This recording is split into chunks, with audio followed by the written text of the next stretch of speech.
இன்னைக்கு ஆக்டர் விஷ்ணு விஷால் அவரோட இன்ஸ்டாகிராம் பேஜில் ஒரு ஃபோட்டோ ஒன்று போஸ்ட் பண்ணியிருக்காரு. இந்த ஃபோட்டோவில் ஆக்டர் சூரி, விஷ்ணு விஷால் மற்றும் அவரோட அப்பாவான முன்னாள் ஐபிஎஸ் ரமேஷ் குட்வாலா 3 பேரும் ஒன்றா நிற்கிற மாதிரி ஒரு ஃபோட்டோ ஒன்று போஸ்ட் பண்ணியிருக்காரு. அந்த போஸ்ட்டு கீழே time is answer to everything and everyone, let the positivity flow அண்ணா அப்படின்னு சூரிய அவர்களை டேக் பண்ணியிருக்காரு.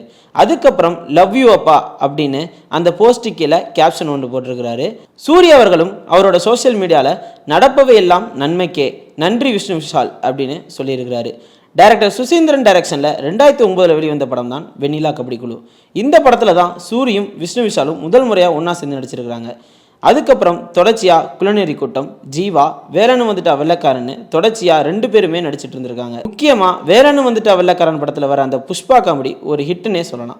ஆனால் 2020 ஆக்டர் சூரி, ப்ரொடியூசர் அன்புவேல்ராஜன் மற்றும் விஷ்ணு விஷாலோட அப்பா ரமேஷ் மேலே ஒரு போலீஸ் கம்ப்ளைண்ட் ஒன்று கொடுத்துருக்காரு.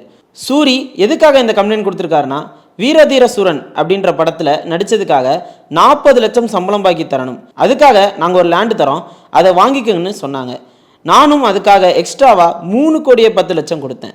அதுக்கப்புறம் அந்த நிலத்தை நேரில் போய் பார்க்கும்போது பல பிரச்சனை இருந்ததால் அந்த பணத்தை திருப்பி கொடுங்கன்னு சொல்லி கேட்டேன். அவங்க பணத்தை திருப்பி தரோம்னு சொல்லி வெறும் 40 லட்சம் மட்டும் கொடுத்துட்டு பாக்கி 2,70,00,000 தராமல் ஏமாத்திட்டாங்கன்னு சொல்லியிருக்காரு.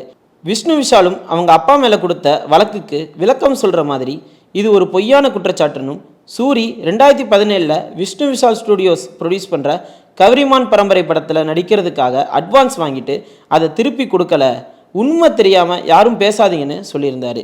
இந்த சம்பவத்துக்கு அப்புறம் 2 பேருமே ஒன்றா சேர்ந்து நடிக்காமல் பேசாமவும் இருந்தாங்க.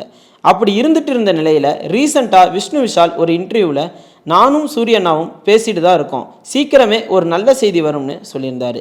அதுக்கப்புறம் இன்னைக்கு விஷ்ணு விஷால் சோஷியல் மீடியாவில் ஒரு ஃபோட்டோ ஒன்று போட்டு நடந்த எல்லா பிரச்சனைக்குமே ஒரு முற்றுப்புள்ளி வச்சிருக்காரு. கூடிய சீக்கிரமே இவங்க 2 பேரும் ஒன்றா சேர்ந்து நடிப்பாங்கன்னு ஃபேன்ஸ் மத்தியில் எல்லாருமே ஆவலாக வெயிட் பண்ணிட்டு இருக்காங்க.